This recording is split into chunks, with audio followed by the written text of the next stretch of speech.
ایک ایسی حقیقت ہے کہ جس سے کوئی بھی شخص انکار نہیں کر سکتا، اور انسان کو یہ بھی پتہ ہوتا ہے کہ اس نے مرنا ہے، دوسروں کو دفناتا بھی ہے، قبرستان بھی لے کے جاتا ہے، مجالس میں بھی شرکت کرتا ہے، لیکن خود بھول جاتا ہے کہ اس نے خود بھی مرنا ہے، کیونکہ جب تک خود وہ اپنی آخرت کو مد نظر نہیں رکھتا، جب تک اس کی زندگی سنورتی نہیں۔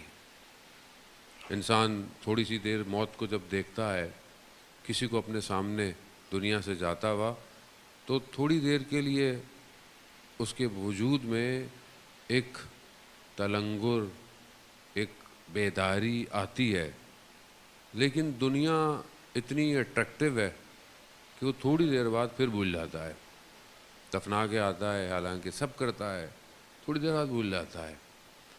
یہ اسی بھولے ہوئے انسان کو ہمیشہ یاد کروانے کے لیے پروردگار نے 1,24,000 کو بھیجا، ورنہ خدا کے اتنا خوبصورت نظام ہے، اس میں خدا آٹومیٹک انسان کے ذہن میں ایک چپ لگا دیتا جس نے بھولنا ہی نہیں تھا، لیکن خدا بھی جانتا تھا کہ یہ بھول جائے گا، اس کو بنایا ایسی ہے اس نے، کیونکہ بھول جائے گا، اور یہ ضروری بھی ہے۔ اگر آپ بہت ساری چیزیں نہ بھولیں تو آپ تلخی ایام کو یاد کرتے کرتے مر جائیں گے۔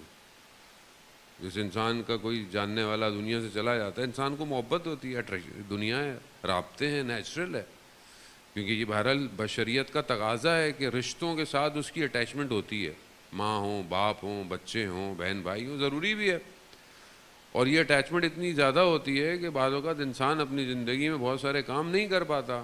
بعض اوقات اولاد ماں باپ کی محبت میں بہت ساری جگہ نہیں جاتی کہ ماں باپ سے محبت ہے، بعض اوقات ماں باپ اولاد کی محبت میں اتنے گرفتار ہوتے ہیں کہ بہت ساری چیزیں وہ انجام نہیں دیتے۔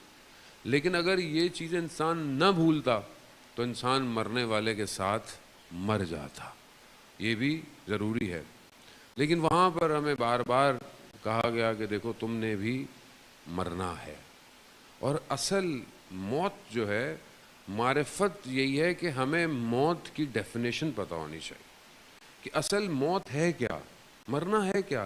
مرنا، اگر آپ کسی سے پوچھیں بھائی مرنا ہے آپ نے، وہاں صاحب کیا ہو گیا، ابھی تو میں جوان ہوں، ابھی تو میں نے زندگی میں کوئی دیکھا نہیں ہے، اس کا مطلب کیا ہے؟ اس کا مطلب، اور اس جگہ آپ کا کوئی حادثہ ہوا ہو تو آپ سے کوئی کہے بھائی وہاں چلنا ہے، تو آپ کہیں نہیں میں وہاں نہیں جاؤں گا، کیوں؟ منفی ہے۔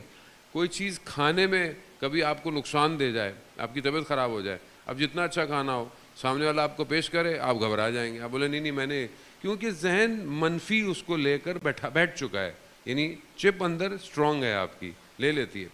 موت کو بھی ہمیں ڈیفائن ایسی کیا گیا زیادہ تر، ایسے لگتا ہے کہ موت یعنی نقصان، موت یعنی پریشانی، موت یعنی لاس۔ موت نقصان نہیں ہے، خدا قرآن میں کہہ رہا ہے الذی خلق الموت والحیات، میں نے موت کو اور حیات کو خلق اس لیے کیا ہے، لیبلوک، میں تو دیکھوں، کیا دیکھوں کہ تم میں سے احسن عمل کس کا ہے۔ خدا چاہتا ہے کہ ہمیں چیک کرے، دیکھے کہ اس نے موت، وہ اس کی اپنی دنیا ہے، اس کی اپنی سسٹم ہے۔ موت جو ہے وہ فنا نہیں ہے، موت نقصان نہیں ہے۔ اگر آپ کو یہ کہا جائے کہ آپ نے یہاں سے دریا کے بہت خوبصورت ایک گھر ہے آپ کے لیے، بہت بہترین باغ ہیں آپ کے لیے، تو آپ کیا کریں گے؟ آپ بولیں گے کوئی مسئلہ نہیں ہے، میں پورا بھی بھیگتا ہوں تو بھیگ جاؤں، کم از کم ادھر جب جاؤں گا سکون تو ہے۔ بس یہی تو قرآن آپ سے بار بار کہہ رہا ہے کہ میں نے تمہارے لیے وہاں پر کیا باغات ہیں، تمہارے لیے نہریں بہہ رہی ہیں، سب کچھ کس کے لیے؟ اور تمہارے لیے ہے، مگر یہ سختی تم نے برداشت کرنی ہے۔ اب انسان اصل میں اس سختی کو برداشت نہیں کرنا چاہتا عزیزان محترم، لیکن اگر انسان اپنی زندگی کو بہتر گزارے تو اس کی یہ زندگی سختی نہیں ہے بلکہ اپورچونٹی ہو جاتی ہے۔ جیسے آپ کے اوپر کوئی مشکل آئے، پریشانی آئے، جیسے بچہ کیوں محنت کرتا ہے؟ سختی ہے، رات کو جاگتا ہے، اسٹڈی کرتا ہے، ایکسٹرا محنت کرتا ہے، کیوں کرتا ہے؟ اینڈ آف دا ایئر کیا ہے؟ رزلٹ ہے اس تلخی کا کہ جو اس نے برداشت کی ہوتی ہے۔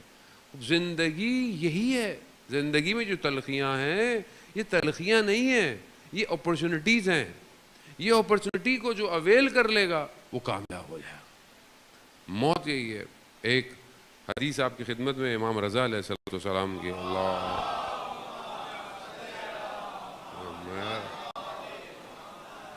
امام سے سوال پوچھا شخص جس نے حدیث کو بیان کیا، کہتا ہے میں نے مولا سے پوچھا کہ کیفا اصبحت ہو، کہ مولا آپ نے صبح کیسے کرتے ہیں، یعنی آپ کی صبح کیسے ہوتی ہے. تو امام دو تین باتیں بیان کرتے ہیں کہ صبح میری کیسے ہوتی ہے. امام فرماتے ہیں کہ میری صبح ایسے ہو رہی ہے کہ میری زندگی کا ایک دن کم ہو رہا ہے. میری صبح ایسے ہو رہی ہے کہ میری زندگی کا ایک دن کم ہو رہا ہے. دیکھنے کو تو ڈیجٹ جو ہے وہ بڑھ رہا ہے.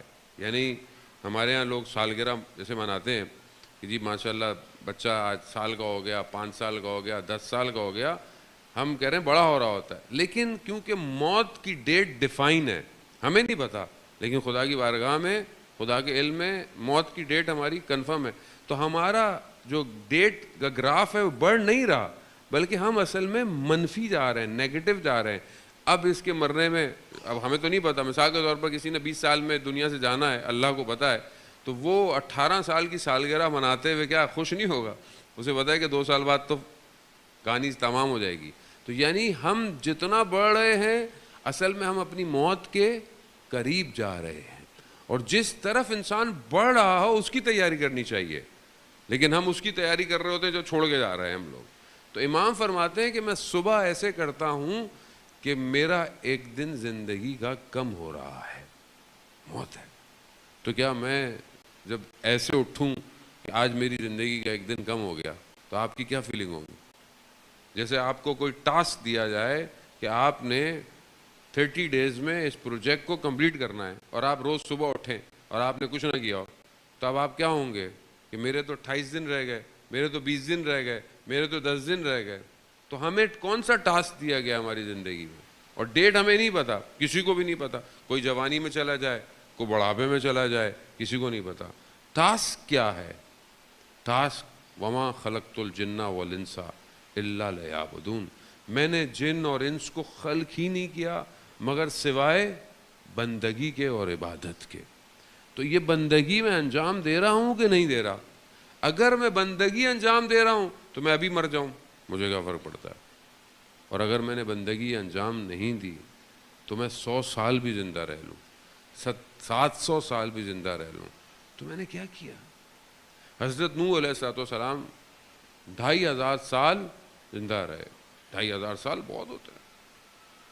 آج کل تو ویسے ہی بہت شارٹ لائف ہے ہماری، تو ویسے بھی 60 سال بھی آج تو بہت مشکل سے کوئی جی لے. تو ویسے ہی بیماریاں، ہماری اپنی زندگی کا روٹین، کھانا پینا، جوان جو ہے وہ اتنی جلدی چلا جاتا ہے. پھر حادثے اپنی جگہ الگ ہوتے ہیں.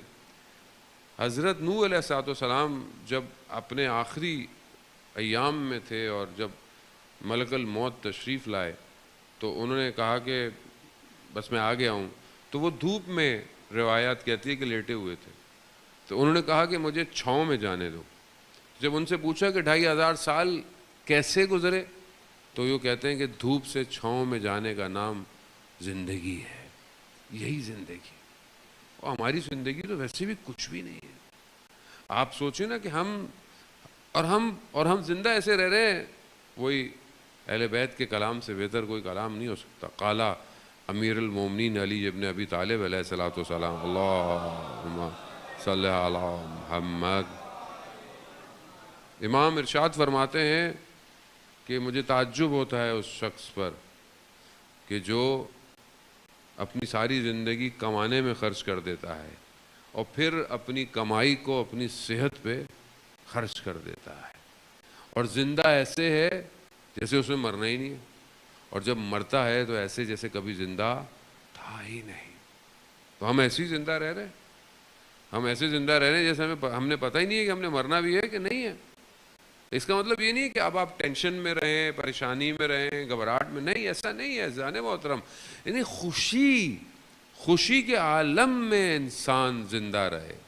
جیسے ہم چاہ رہے، جس امام کے ماننے والے ہیں وہ کہتے تھے کہ موت مجھے بالکل کس طرح ہے، تو موت میرے لیے تو ایسی کوئی چیز ہی نہیں جس سے انسان گھبرائے. کربلا کے جو آپ کے سامنے جو اصحاب سید الشہداء علیہ السلام ہیں یا جوانان جو ہیں کربلا کے، وہ کیسے ہیں؟ کہ حضرت علی اکبر سے جب پوچھا گیا کہ موت، کہا بابا اگر ہم حق پر ہیں تو کیا فرق پڑتا ہے، ہم موت پہ جا پڑے یا موت ہم پہ آ پڑے؟ اس کا مطلب کیا؟ اس کا مطلب ہے موت لاس نہیں ہے. اس کو جب تک ہمیں معرفت حاصل نہیں ہوگی ہماری زندگی بہتر نہیں ہو سکتی.